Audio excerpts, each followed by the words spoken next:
Welcome to this very special event featuring Professor Paul O'Byrne from McMaster University in Canada.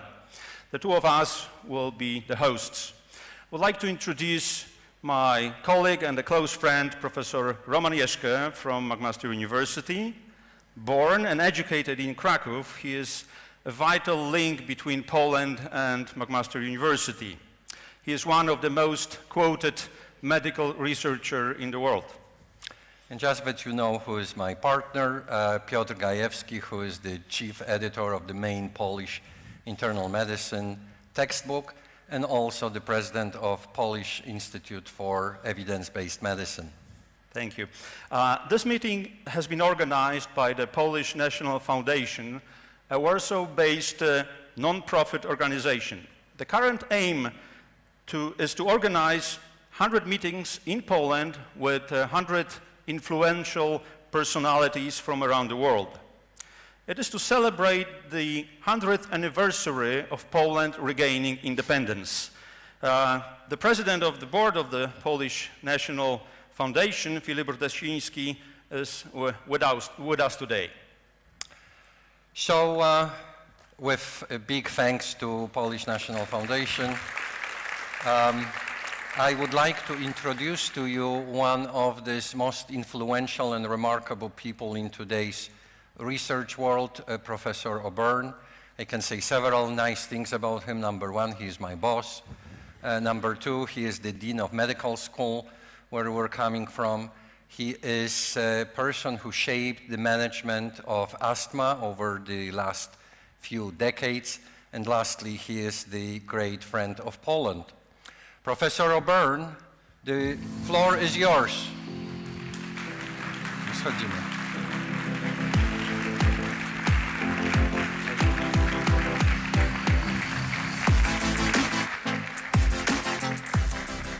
Well, thank you very much indeed for a very generous introduction, and of course, particularly for this opportunity to join you this evening and to be part of the celebration of the 100th anniversary, the centenary of the independence of Poland. It's a huge privilege to be part of this celebration. And I will start looking backward to 1919, the year that Poland became an independent country. And of course, that was as a result of a great deal of activity that had begun early in 1919 in Paris, in France, as part of the discussions and negotiations around the state of Europe after the First War.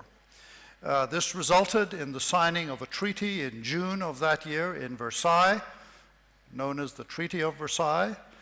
And for those of you interested in the history of this, I would strongly recommend a book written by a Canadian historian, Margaret Macmillan, called Paris 1919, that beautifully describes the immensely complex negotiation that changed the face of Europe, including creating this wonderful independent country of Poland. 1919 was remarkable for another reason, and that was, of course, it was the peak of one of the great pandemics that affected the world, the influenza pandemic that had begun in 1918 is estimated to have taken more than 50 million lives during those 2 years. This particularly virulent H1N1 strain caused devastating effects across Europe, North America, and Asia. One of the casualties of this influenza epidemic was an immensely influential physician, Sir William Olsler, who died in 1919 after contracting influenza and then developing an empyema, which of course could not be treated in the absence of effective antibiotics. Most of you know, but some may not, that William Olsler was a Canadian, born in Ontario, Canada, where we work, and actually spent much of his childhood in a small village called Dundas, which is 3 to 4 kilometers from the medical center where I spend much of my time. We're very proud of the fact that William Olsler, indeed, much of his formative years was spent in Southern Ontario, before going, of course, to Philadelphia, then becoming the first chair of the Department of Medicine at Johns Hopkins University, and then finally the Regius Professor of Medicine at Oxford. And he's most famous for the development of this, which is considered to be the first real textbook of medicine, The Principles and Practice of Medicine, which was published while he was at Johns Hopkins University. Olsler was famous for many things. He developed the first truly modern, or considered now modern, method of training medical students. He insisted on them going to the bedside, being exposed to patients very early in their training. He was also very well known for aphorisms that he wrote about, including this one, which I particularly like: the good physician treats the disease, the great physician treats the patient who has the disease. And another aphorism that will be particularly pertinent as I develop this story of how asthma has developed over the past century is one of the first duties of the physician is to educate the masses not to take medicine. Now, in his textbook, there is a section, of course, on bronchial asthma.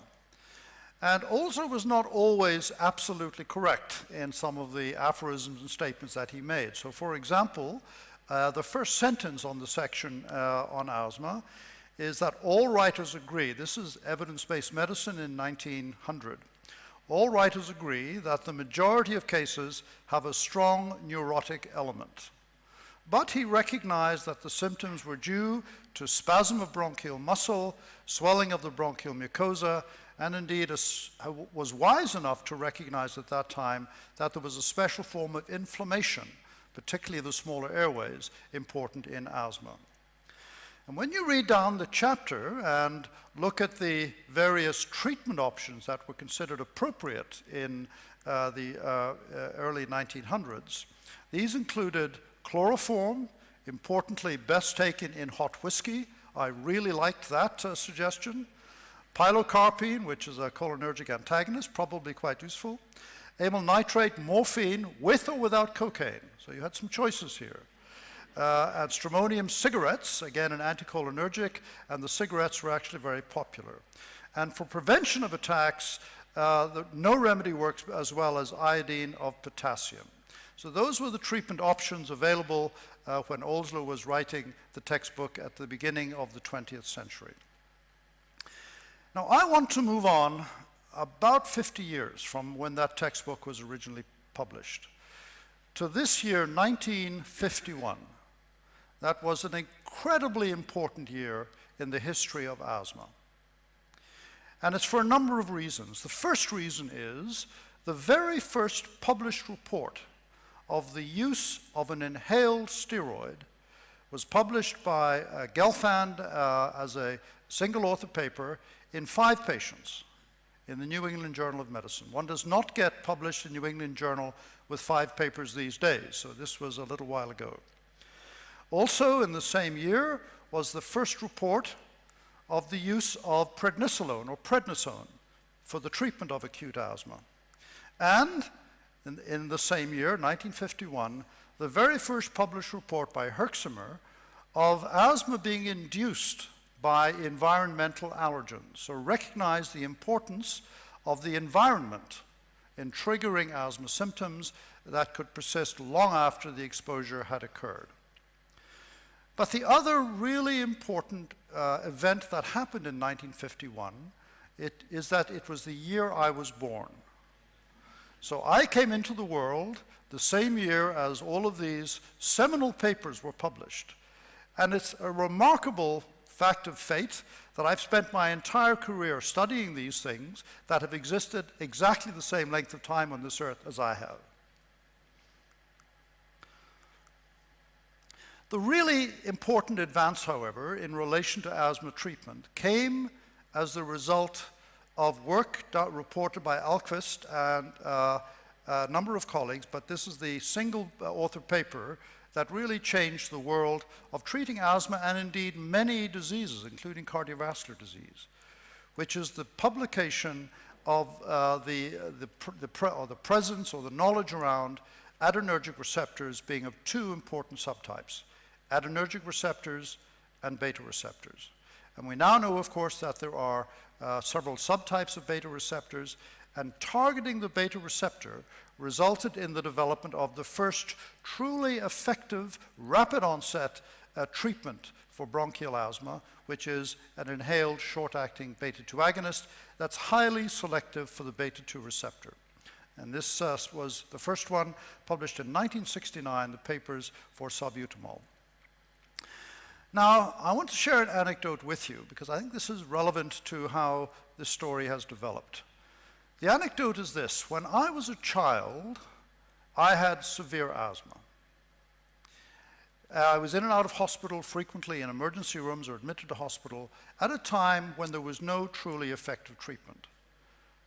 Phenobarbital was the center of treatment for asthma in those days because the statement of Holzler about being neurotic and that was still taken seriously. Maybe it's true, I may be slightly neurotic, but the phenobarbital did not help my asthma very much.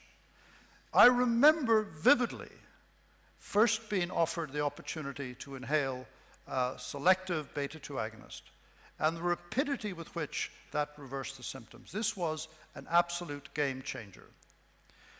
The extraordinary thing, in my view, is that Alquist never won the Nobel Prize for this work that changed cardiovascular medicine, changed respiratory medicine.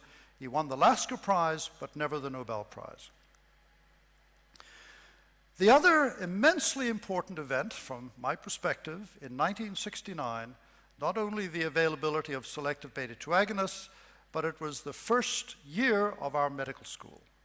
McMaster Medical School entered its first class of 20 students in September 1969, and we are now, this year, celebrating our 50th anniversary of this really quite extraordinary medical school that in many ways has changed medical education and the way we manage disease because of the innovations that have occurred since that time. So inhaled beta-2 agonists became the basis of treatment for asthma. And in fact, they were recommended to be used regularly 4 times a day, as well as additional therapies taken when patients were symptomatic. But of course, fairly soon after that, this therapeutic balance became pretty obvious. And it's, of course, because there is no pharmaceutical agent that is always effective and always safe.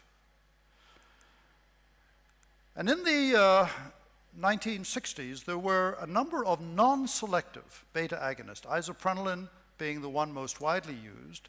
And in the United Kingdom and in Australia and in Canada, there was a preparation called isoprenaline forte, a stronger preparation of isoprenaline that was used, recommended for regular use, and that was associated rather quickly with this epidemic of asthma deaths, which was then repeated in the mid to late 1970s with another, this time selective, a beta-2 selective agonist, but highly potent, and which was marketed very aggressively, particularly in New Zealand, and was associated with this very brisk rise in asthma mortality.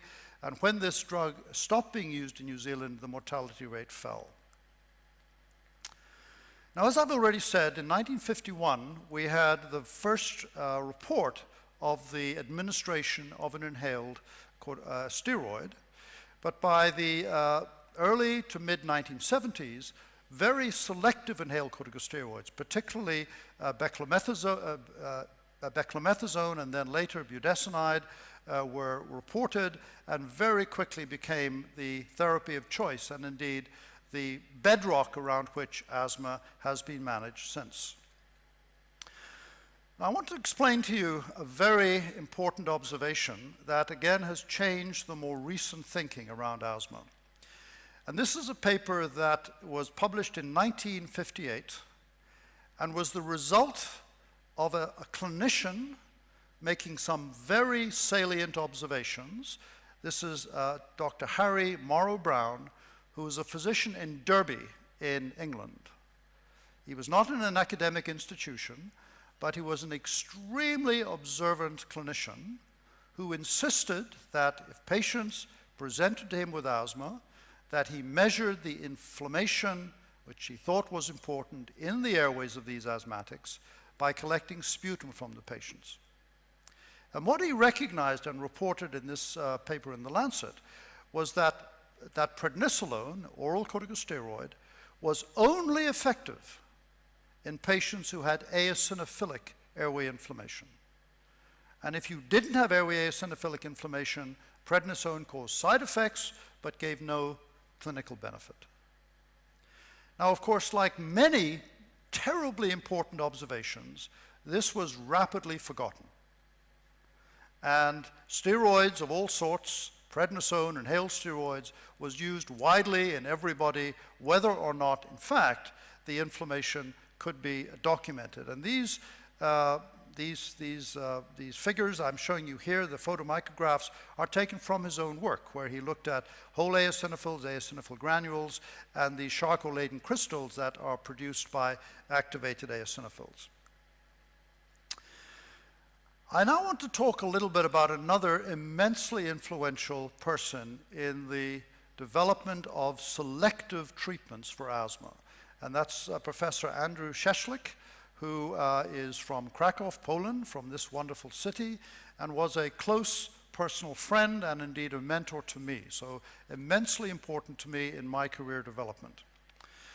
Dr. Szeszlik was interested in a type of asthma that is not all that common, maybe 10% of the asthmatic population, but profoundly important for those patients.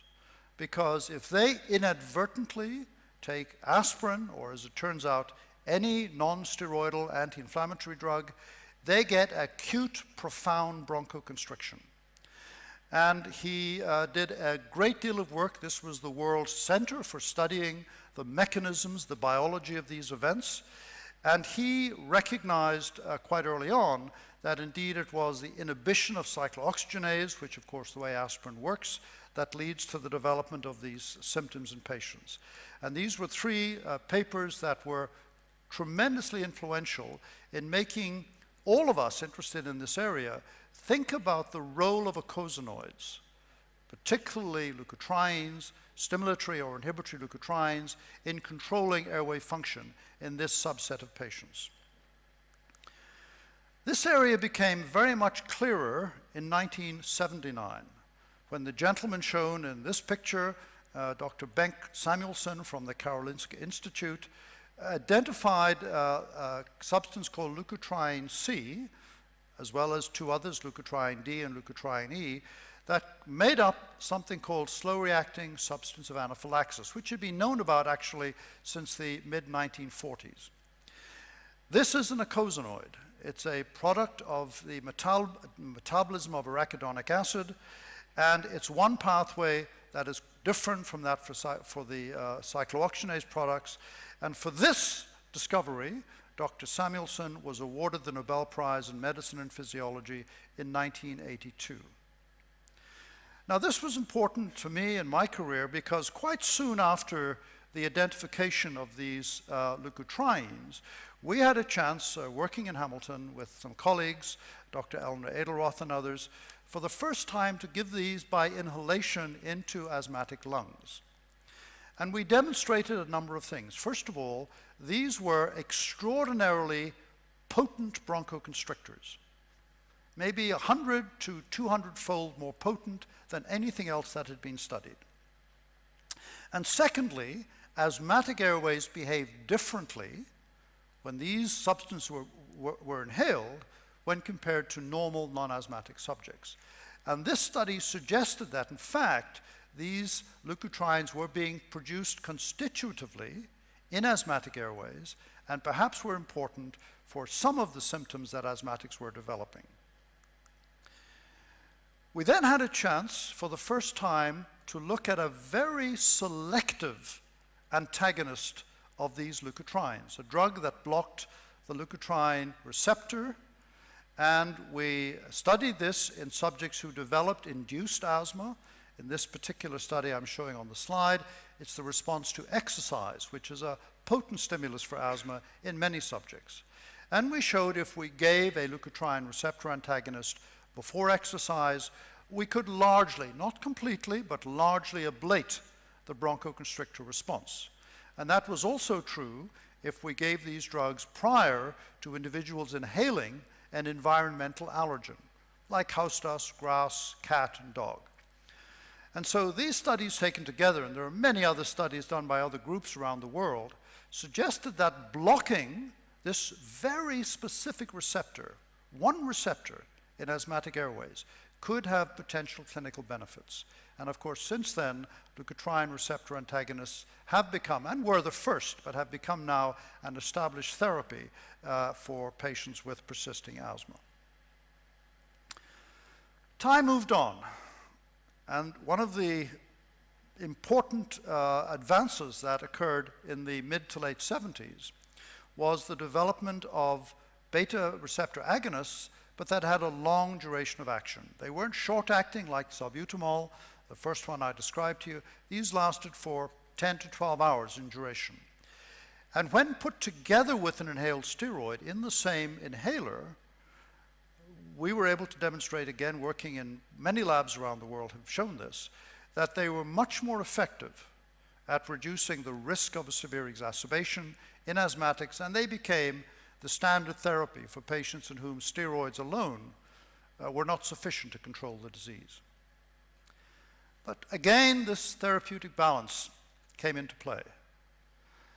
And a study that really shocked all of us interested in this area was this study, and there were several others around the same time, that suggested that using these combination inhalers were associated in some patients with what this author calls a catastrophic asthma events.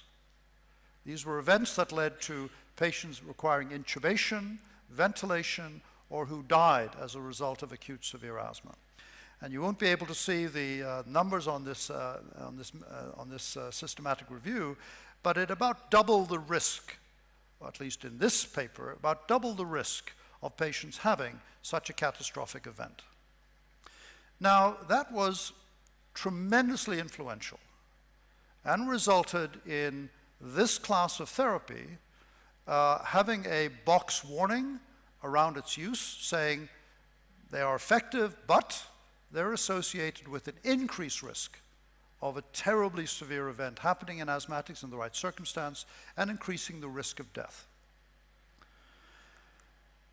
Now, this was a very hotly debated issue, as you can imagine, and it was helped enormously by this study by my colleague, Professor Jeschke, who's here tonight in the audience, working with a number of us at McMaster and elsewhere, that looked at all of the studies that had used these combination inhalers with an inhaled steroid when compared to an inhaled steroid alone. And the result of this meta-analysis suggested that there might be a slight increased risk, but it was not statistically significant. The odds ratio was 1.26, but still a concern that perhaps in the right patient, in the right circumstance, we might be doing terrible harm by using drugs that are very widely used to treat patients with more moderate asthma.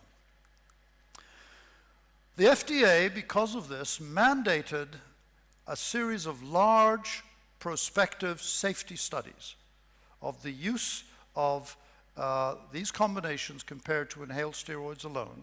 And this is a combined analysis of these studies. 4 studies were done, 3 of them with around close to 12,000 patients each. The 4th one was abandoned partway through because the company withdrew the product. It was about 1,000 patients. But this meta-analysis showed, in fact, the risk did not exist. There was no increased risk of a catastrophic event when looked prospectively over time, but there was a statistically significant and clinically useful reduction in severe asthma exacerbations in these patients. And this resulted, for the first time to my knowledge, FDA removing a box warning from a commonly used therapy. So as of about 6 months ago, that box warning was taken away because of the results of these safety studies. Now, I cannot talk about asthma, past and the future, without recognizing my mentor and very good friend, Dr. Freddie Hargreave, who's shown on the right-hand side of this picture. And the other individual is Dr. Harry Morrow-Brown, this clinician from Derby that I had talked about a few slides ago. And this is at a dinner of the British Society for Allergy Clinic Immunology, and you can see they both enjoyed a good glass of wine. So, and they are two giants in the area of asthma. Freddie Hargreave worked at McMaster University most of his career, and I would think probably 50% or perhaps even more of the clinician scientists that have gone on to develop a career in asthma and its therapy trained under his mentorship. He was an exquisite clinician, cared about patients absolutely, and every question he addressed was driven by his interest in managing patients. And he took the paper of Dr. Morrow-Brown from 1958 and applied it to clinical science in the 1990s and 2000s, developed methodologies for collecting secretion sputum from the airway in everybody, and evaluated the benefits of therapy based on the presence of eosinophils in the airway. And it was this work that was critical for the next big leap in asthma therapy.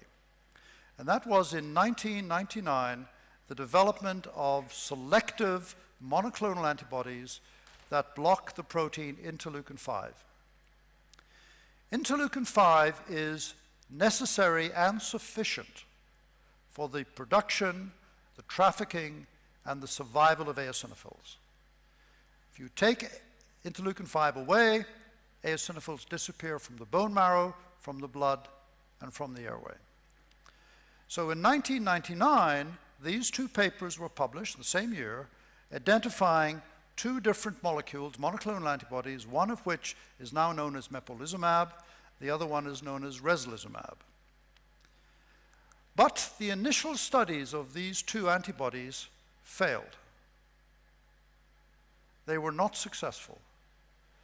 And that led to a tense speculation that in fact eosinophils were just bystander cells in the airway. They were not directly related to the pathogenesis of asthma or related to events such as severe exacerbations.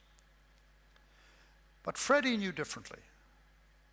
And he knew differently because he was measuring inflammation in the airways of every patient, and he knew there was a group of patients who had very severe asthma, who were prednisone dependent, required prednisone every day, but yet had a persisting airway eosinophilia.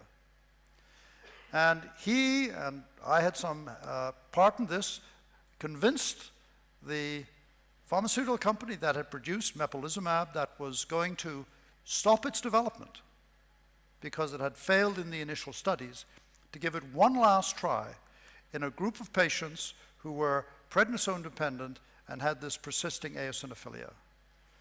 And mepolizumab completely cleared the eosinophilia from the blood and the sputum. The placebo did not.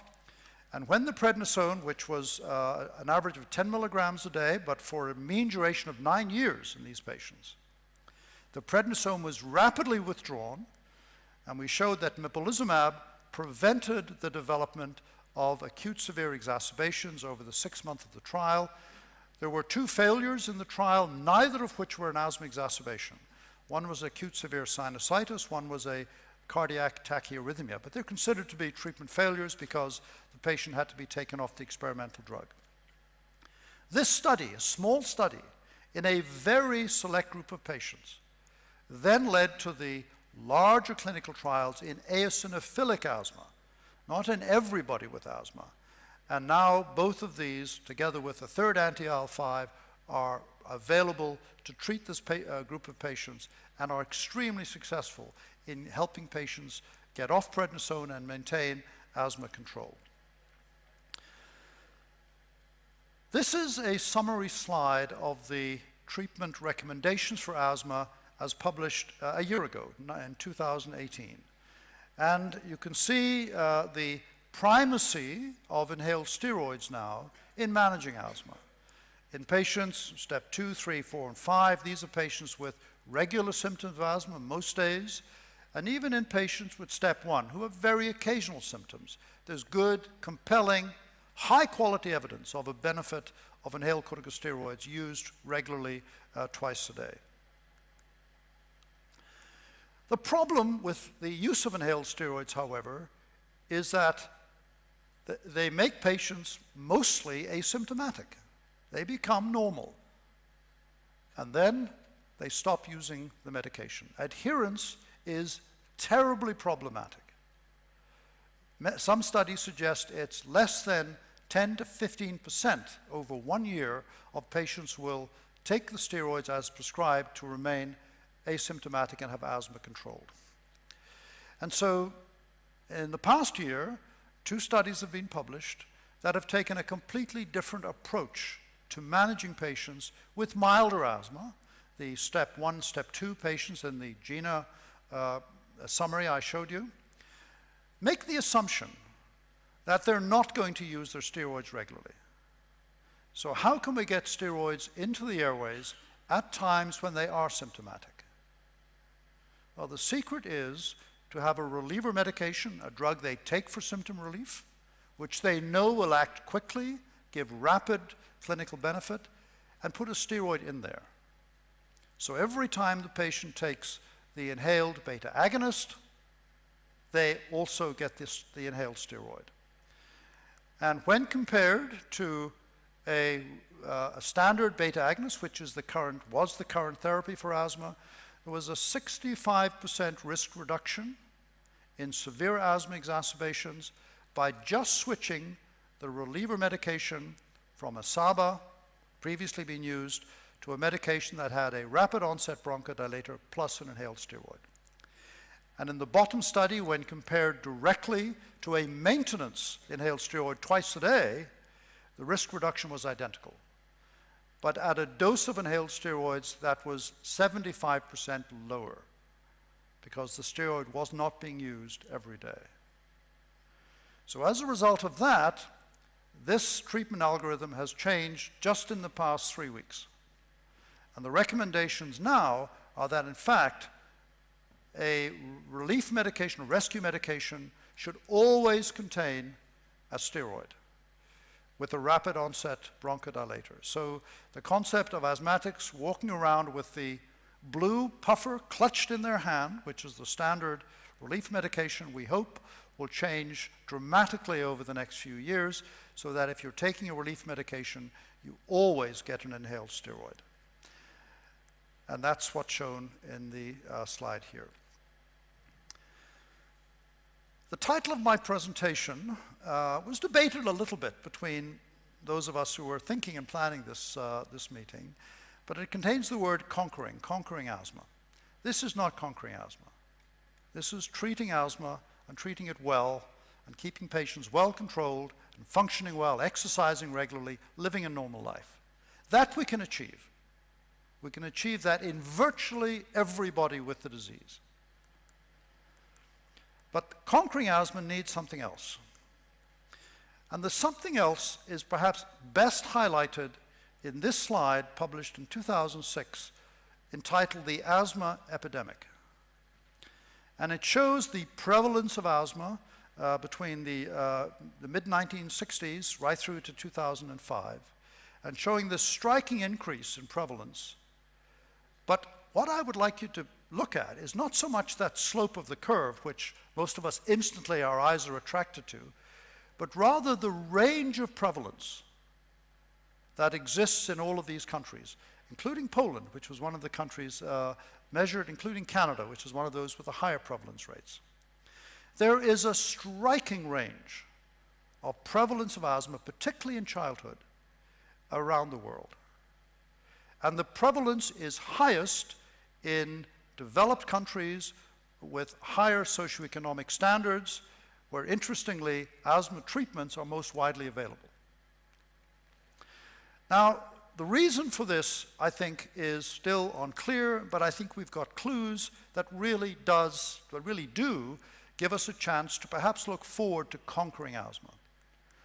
And that's because of this extraordinarily prescient paper published by Dr. David Strachan in 1989, a physician in the United Kingdom. The title of the paper is Hay Fever, Hygiene, and Household Size. And what he identified was that in households with a larger number of children, the risk of getting allergic diseases, including asthma, was lower. It was something about the size of the household, and also, the same study, those children who were sent to daycares where there were lots of children around, again, the prevalence of symptomatic asthma dropped.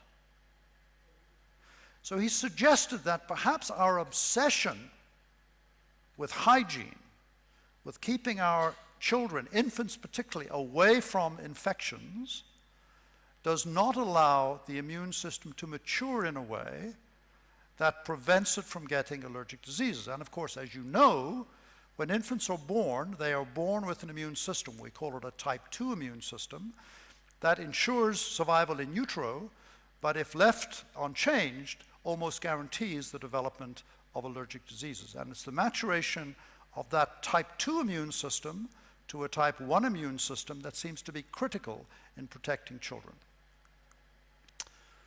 The next piece of evidence is an extraordinary woman, Erika von Mutius, a professor of allergy immunology in Munich. And she had a birth cohort of children, of German children, many of whom were born into farming families in southern Bavaria, and many of whom were born in urban environments in Munich and the surrounding areas. And she showed very clearly that being born into a farming environment, in Bavaria, the stables or the areas where they keep the cattle are attached to the homes. And in fact, the children are often brought into the stable or the area, the barns where the cattle are kept during their early childhood. This reduces, just being born in that environment, reduces the risk of developing allergic diseases by almost 80%. The genetics are identical, the same genomes here, but it's the environment the child is born into and the immune system develops into that seems to be the critical piece in deciding whether a child will have allergic disease or an asthma or not. And so this is from one of Erika's review papers showing her thought that in fact it is this critical time in early childhood development, probably in the first 6 to 12 months, maybe even in utero. There's some evidence suggesting that these children women who are pregnant in the farming environment and then children born out of it still get some protection. So there may be even some in utero effects that make a huge difference to the probability. And that's why I'm optimistic about eradicating asthma, because I really think, I really believe that in my lifetime, however long or short that may be, we will have figured out what it is in this environment. And that's going to be helped by studies such as this. A study that is run from McMaster University called the Child Study. A study of 3,500 infants that were recruited while still in utero.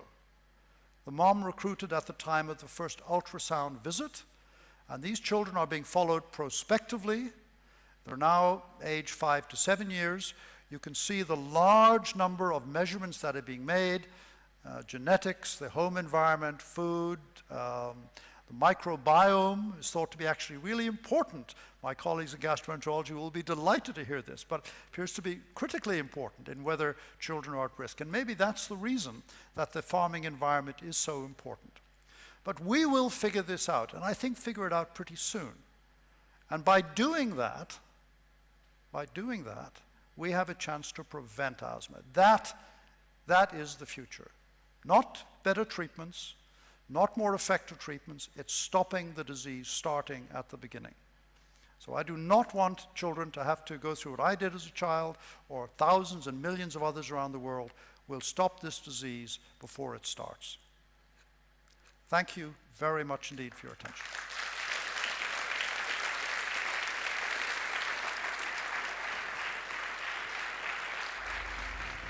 Well, thank you very much for outstanding historical trip. Really appreciate it. I have two questions. I'm deviating from our scenario. First one, who do you know in editorial office of New England Journal of Medicine? My very good friend. No doubt. The second issue is you put us through the progress of medicine, and let me get it straight. You took a treatment which consisted with whiskey and cocaine, and you changed it to monthly injections of monoclonal. Are we calling it progress? Okay. Your floor. Well, I will not even attempt to answer that question, Dr. Yeshko. Paul, you are involved in the international project of knowledge translation into clinical practice, which has been devised in Poland and is being run here in Krakow by the Polish Institute for Evidence-Based Medicine. I'm talking about the textbook of internal medicine. Actually, the three of us are editors-in-chief of the English edition of this book, which is being developed at McMaster University. What do you think about this idea of international cooperation in creating a universal source of medical information for practicing physicians around the world? This is a tremendously important innovation and collaboration that we have with my colleagues here in Krakow for a number of reasons. The first is that we have to accept that when developing these treatment strategies, the one I shared with you for asthma, but I think this is true for the management of any chronic disease, we have to accept the fact that their implementation is profoundly deficient. And it's because of issues around the translation of the knowledge with physicians and with patients, but also importantly because of the vast differences in healthcare systems that we are trying to influence with these kind of recommendations. So for example, the biologics I spoke briefly about, the development of the anti-IL-5s and other biologics, we now have potentially 6 to treat asthma. The availability of these biologics is limited to a very small percentage of the population of the world. How do we get information available, accessible, and useful to populations around the world? And that's our hope for the development of this textbook. It's, of course, coming from McMaster and from your institute, heavily evidence-based. It has to be, based on the best quality of evidence. It's clearly written, the information is simply presented, and it's going to be available electronically. And most importantly, at a price that everybody can afford. So the ability to get access to this quality of information for people much better than I am at using electronic devices at the bedside or in the clinic in every country in the world, and it being applicable to those countries is, I think, the vision and the dream we have.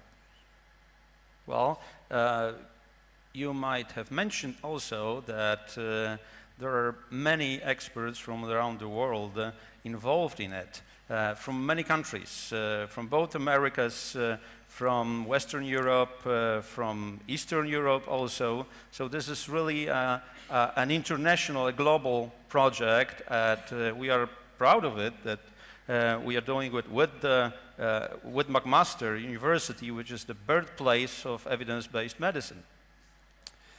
Well, we have our guests here from South America, from Russia, from Ukraine, from Chile, from Argentina, and probably some other countries which I forgot, so we are all one big happy family. I wanted to reflect something listening to you about the progress. My last discussion before we left Canada was with somebody who said, you're a physician, so how do you deal with all the cuts in healthcare? And then when I first came to Poland, my first discussion was with somebody who said, oh, you are a physician. We have awful crisis in healthcare in Poland. And the idea was that somehow we are completely running out of resources. Yet at the same time, the mortality is dramatically lower, the longevity is dramatically longer, and things like severe asthma are almost non-existing. How to reconcile this perception of a crisis with reality, which says we live longer and frankly we live better? I do think that most countries, at least the ones that I work in Canada or I visit, do feel that there is a crisis around supporting and funding healthcare. I know that in Ontario, where I work, and in Canada in general, we have a single payer healthcare system. So the ministries pay for every activity we do, inpatient, outpatient, procedures, and so forth. And in Ontario, of the tax dollars that are raised in that province, about 46% are spent just on healthcare alone. And so when governments run a deficit, as ours currently claims they have, I'm not sure I fully believe it, but that's what they say, the first thing they look at is how can we save money in healthcare. Now, of course, we can take the view that we need more. We always need more. We have a population that is aging. The prevalence of patients with multiple diseases is going up dramatically. None of us who manage patients over the age of 65 or 70 know that any of them have a single disease to treat anymore. Be careful, we are close to that I age. know, that's why I was choosing the age carefully. So we do it, but on the other hand, I think that there are some innovations and thinking around healthcare, such as, for example, the fact that we don't keep people in hospital, we get them out quickly. Innovations all the time that are beneficial. We heard about a lot of them over the past 2 days. Improved treatments, improved approaches to managing patients, improved methods in the outpatient care of patients. The fact that we have clinics that manage these multiple diseases at the same time. So perhaps it's my personality, but I'm optimistic. I am optimistic that healthcare is improving in most countries. Longevity is improving. And that's in spite of the fact that we seem to have less and less and less to spend on that. Well, that's one approach, and I think you are optimistic, so that's great. The healthcare expenditure is growing, the number of, but the perception is that there is increasing crisis. Let me touch another general topic. You know, we heard about it over the last few days. New therapies, new medications, new receptors which we try to influence, new genes which we may try to transplant, new genes which we may put in utero. Where is the medicine going? Are we starting to play creators? What are the dangers? Well, that's very forward-looking and thinking, but I think we as physicians and clinician scientists who think about the best approaches to managing disease have to always have this balance in mind. Everything we do has benefit, but there's likely risk. And that has to be thoroughly evaluated in any of these new approaches that we have. So recently, for example, there have been very effective gene therapy approaches for sickle cell disease in patients with very severe and resistant disease. Very successful, but it involves bone marrow transplantation. So the risk to the patient is very substantive.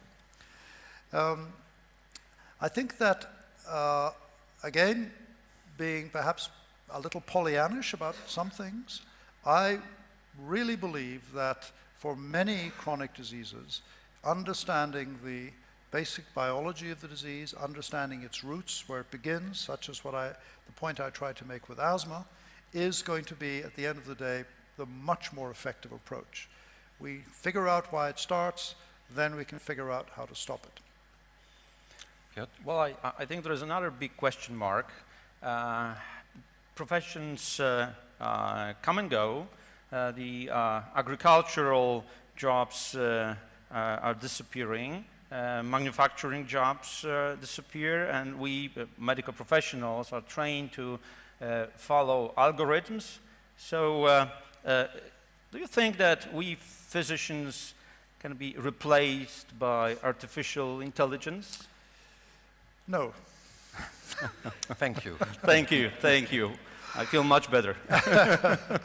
I do believe that artificial intelligence, large data sets, data mining is going to be immensely helpful to us.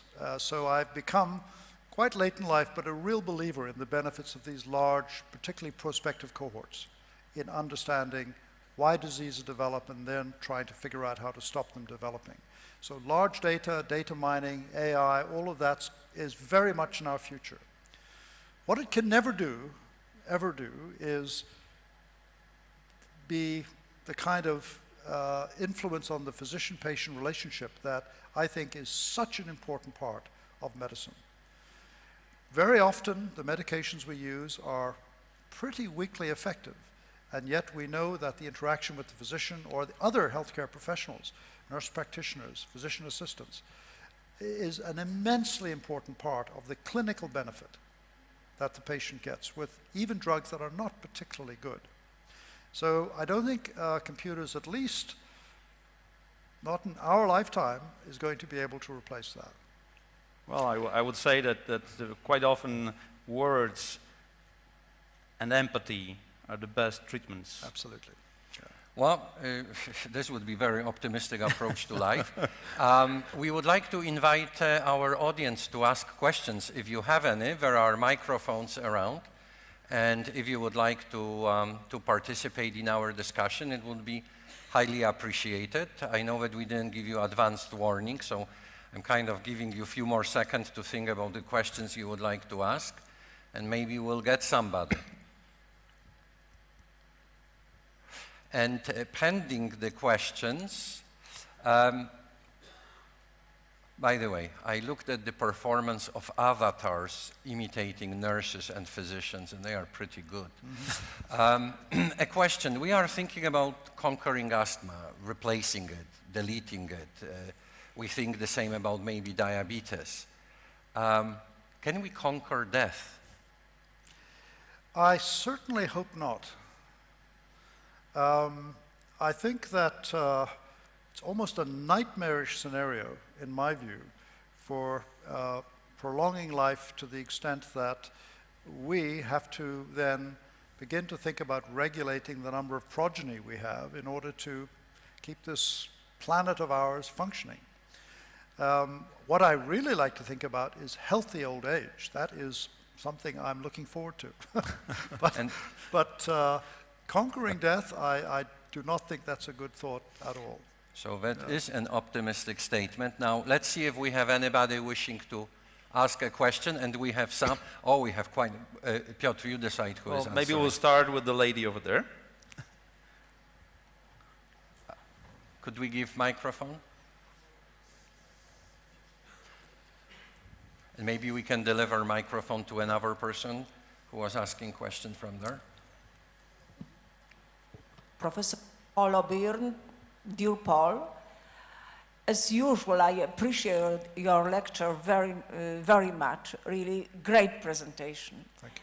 And I remember the year 1972. I have just finished my medical school, and I started to work as a first assistant with Andrew Szczeklik. And at that time, there was a very young girl, about 16 years old, which suffered from very severe asthma, and she had dramatic acute attacks of asthma. And I remember when, for the first time, Professor Andrew Szczeklik brought an inhaler, and it was at that time salbutamol, and the young girl inhaled it. I remember her enthusiasm, and she was so happy that in 2 or 3 minutes all the symptoms have almost disappeared. And then, of course, for all my medical life, I thought many times about different treatments of asthma. And you have told us today that short-acting beta agonists are going to be replaced by phenoterol with inhaled corticosteroids, even in the treatment of exacerbations and day-to-day variations of asthma. Yes. I would like to ask you a question. How do you think, what is the future of short-acting beta agonists? Are they going to disappear completely, or perhaps they will be offered only during very severe attacks of asthma? What is your opinion? Thank you very much. An excellent question, Professor Niesenkowska. The short-acting beta agonists will not disappear. They are very effective and they are cheap. What should happen is that they should be always combined with an inhaled steroid when used. So I don't think the approach I described is limited just to the two molecules in that device, which was budesonide and formoterol. I think any inhaled steroid, together with any rapid onset beta agonist, would work in that situation.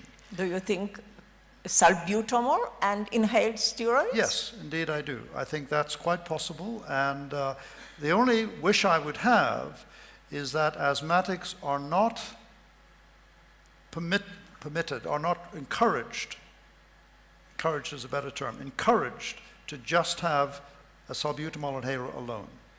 Now, for many, that's actually fine, but there are definitely patients at risk, and the risk of a severe exacerbation in the study I showed you, in mild patients, was 1 in 5, 20% on the inhaled SABA alone had a severe event that required prednisone treatment or a visit to the hospital. And that was reduced to 7% of patients by just switching the reliever medication.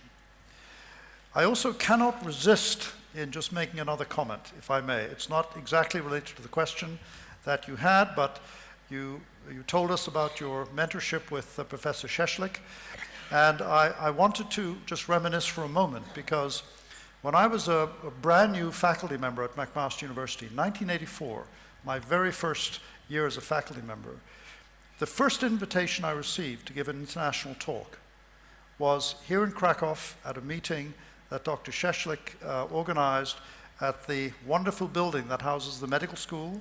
I wouldn't even try to pronounce the name of the building. That was my first visit to Krakow. And he was a generous and open, extraordinary man that actually really did change the way we think about asthma. And so that collaboration with Krakow, for me, goes back a long way and is very close to my sense of self and success subsequently. Thank you very much, Paul. Another question, please. Hi, Paul Moyedi at McMaster. So congratulations on a superb talk, Paul, as always. And I'm glad to see your understanding that GI disease or the gastroenterology tract is important for all diseases. Very important. Also, always good to hear Osler's aphorism, and perhaps we can add to it that the greatest physicians prevent the disease from happening in the first place. Quite right. Yes. But much as it pains me to say it, the microbiome in the gut is not the only microbiome, and I'm wondering whether for asthma, maybe the microbiome of the upper intestine, I can't even say it, the upper respiratory tract might be important in asthma. Is this being studied? What do you think? Yes, it has. Thank you for the question, Paul. Yes, it's been studied, and there are differences in the, what's the right term, the range of organisms. You have a term in GI for it, the diversity of organisms, thank you. The diversity of organisms in the airway. We used to think it was a sterile environment. Of course, it's not. It's not. There are lots of bacteria in the airway. And the range of diversity is quite different in severe asthma compared to mild asthma. The problem is, it's been very difficult to sort out the effect of regular treatment on that, because all of these patients with severe asthma are on very high doses of inhaled steroids, many on oral steroids, and the effect of treatment on the diversity has never been sorted out. I will say, however, that there is one very high-profile study published in Science Translational Medicine about a year ago, directly from the child study, the study I described in my last slide, where the microbiome was measured at birth in meconium from these infants, and then again at 6 months and a year. And they identified, again, a diversity of organisms that seemed to predict the child having recurrent wheezing in the first year of life. They then took the stool, put it into nude mice, and showed that, in fact, the ability of those mice to develop allergic type diseases was greatly enhanced when the stool was taken from the allergic or the wheezy children compared to those that did not. So a little bit of evidence that, in fact, what's happening in the gut may actually influence what eventually happens in the lung. Well, thank you. Are there any other questions here in front? Thank you for giving a pretty interesting lecture on bronchodilators today. That's an impressive feat. So today you showed a graph that showed that the ratio of I forgot the name you used, but like a SABA versus maintenance therapy, it's 1 to 5 in the US and Australia, and about 1 to 3 in France and Italy. And I'm wondering, what's the reason that maybe Americans and Aussies are, or doctors are less likely to prescribe maintenance therapy? And I also noticed that the mortality rate in the US and Australia is quite high, actually, especially among children. Whereas French and Italians tend to smoke, especially Italians, smoke a lot. And they have some of the lowest mortality rates from asthma. Yes. So 2 questions, thank you for that. The first is in relation to the ratio of prescribed medications for asthma, which consistently shows that the prescription for reliever medication, such as a SABA, in relation to a maintenance preventive therapy like inhaled steroid, is always hugely in favor of the reliever medication. So in the United States, there's 5 inhalers for rapid relief to 1 for steroid on average. And that's true in every country that it's been looked at. And it is because, a number of factors. One is that asthmatics become, in a way, dependent on the rapid benefit they get from using a short-acting reliever medication.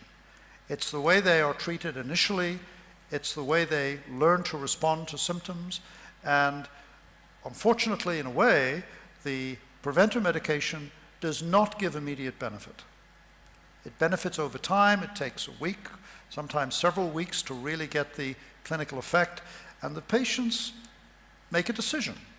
They don't use the medication that they feel is of no benefit to them immediately, and they continue to use the one they do. And that's been a battle, a challenge we've had in managing persisting asthma now for my entire career. And it's why this new approach of only having a reliever that has a steroid is such an attractive option, because it's playing into patient behavior. It's what the patient wants to do, to get symptom relief quickly and not to have to use the medication every day to function normally. The second part of your question, I'm sorry, I'd forgotten the... Well, I asked why maybe Australian and Oh, I American see. Why doctors mortality are rates so resistant.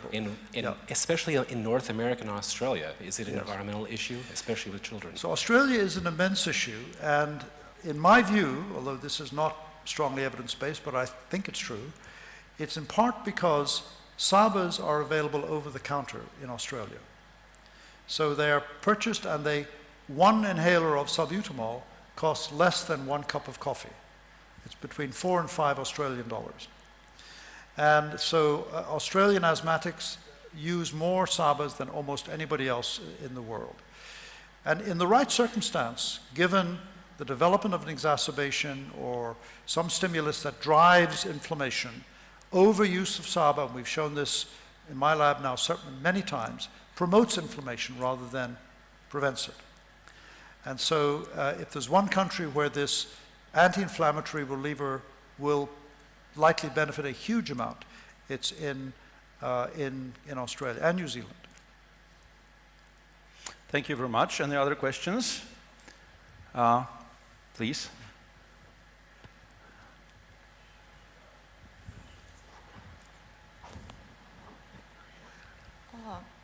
Well, first of all, I love your talks, Dr. Byrne. Thank you. And I wanted to know, in previous consensus, there was mentioned of different types of different phenotypes of asthma. They talked about neutrophil predominance and late onset overweight patients. Yes. What do you think about their pharmacological treatment? Thank you. It's a very insightful question. And the hope I have for the future that I tried to summarize in the last 2 or 3 slides is really focused on those individuals, almost all children, who develop allergic asthma and in whom asthma develops early in childhood. Now that's the majority of asthmatics. If you take a careful, thorough history, even in patients presenting for the first time in adult life, they will, if you ask them, have had events in childhood that in retrospect are clearly asthma exacerbations. But there is still a cohort of patients who clearly develop asthma for the first time in adult life and who do not have the rather characteristic eosinophilic airway inflammation that we see in childhood asthma or those adults with allergic-driven disease. Those patients, there's a bit of debate about what to call them. They're, as you say, adult onset, much commoner in women than in men, while childhood asthma is exactly the opposite. Much commoner in boys. 2/3 of children with asthma are boys. 2/3 of adult asthmatic onset are women. So there's an important gender difference in that, associated with obesity, as you say. And if you look at the inflammatory process in the airway, usually not many eosinophils, more prominent neutrophilic inflammation. For some of those patients, without any doubt, the asthma is driven by an occupational exposure. Occupational asthma is very well identified. There are more than 300 chemicals that are known to cause asthma, and we know that because if you take the patient away from the chemical, the asthma completely resolves, or can completely resolve. So the chemical is clearly the cause of the disease. And that is often neutrophilic, not eosinophilic. These are often small molecular weight chemicals, so they're not classical allergens. But there is definitely a population in whom the biology is quite different to that in the type of asthma that I mainly have focused on in my presentation. And that will be another challenge to understand what are the mechanisms and therefore how can we prevent it. For occupational asthma, it's actually pretty clear. That's the stimulus. You take it away, asthma's gone. But it's not all of that for certain. We have time for last question, so whoever raises hands, okay. Back here we have a winner. Thank you so much for your amazing lecture. Just a question, you know, I practice in the United States and inhaled steroids are very expensive. Is there, I know I shouldn't be asking this question, but is there any way of improvising in a way so we can get the inhaled steroids through a nebulizer to the bronchial tree? You know, we have so many steroids in hand. We have triamcinolone, dexamethasone. But is there any way that in third world countries we can get it inside bronchial tree? Another terrific question. And the first thing to say is that a steroid is not always a steroid in the same way that a steroid is a steroid. And what I mean by that is that you can demonstrate efficacy with virtually any steroid put in the airway. So the first study was done with cortisone. Hydrocortisone was used. But the side effect profile was unacceptable. These are rapidly absorbed across the airway epithelium into the circulation and cause side effects not dissimilar from oral corticosteroid use. So what we need to get into patients are selective corticosteroids that are developed to be topically active in the airway and have a very short half-time in the circulation. Beclomethasone was the first of these, but it's still got a side effect profile that these days really is probably not ideal. There are a series of others now, budesonide, fluticasone, propionate, a number of others that are effective, just as, or perhaps even slightly more effective, but even safer. The second point to make is that I agree with you, the cost of managing asthma, particularly in the United States, is high. The second issue is that for children with asthma, parents are very reluctant often to have their children on regular maintenance inhaled steroids because of fears about growth issues and about androgenism and all these things that in fact are not true, but they're inbuilt into parents' psyche, so they don't want to use regular maintenance treatment. To me, that's an immense advantage of using intermittent combination inhalers that have a steroid, where the dose in these studies I've shown you was about a quarter of the daily maintenance dose of low-dose inhaled steroids. So you're getting this advantage with very small doses, absolutely safe, and at a much lower cost, because inhalers will last 4 or 5 times longer than using it as a maintenance treatment. Well, thank you very much. Having an expert like Paul, we might, go on for hours discussing all possible aspects of asthma. So thank you, Paul, very much. It was been a great pleasure for us, and thank you for coming, for keeping coming to Poland. It's your 7th or 8th time. Yes, so this is really amazing, to keep coming back to one place. So you really must like Krakow. I hope you do like us as partners in this international endeavor. Thank you very much. And now I would like to ask to join us on stage the president of the Polish National Foundation, Filip Berdasiński. And I would also like to acknowledge the presence of the editors-in-chief of the 4 foreign editions of this Polish textbook Interna Szczeklika.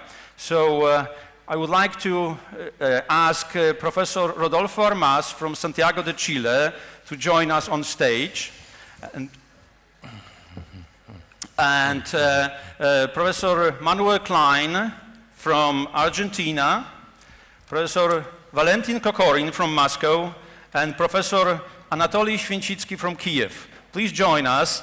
And actually, I would like to ask all of you to join us here for a photo. Thank you very much. Ladies and gentlemen, Professor Paul Aubert.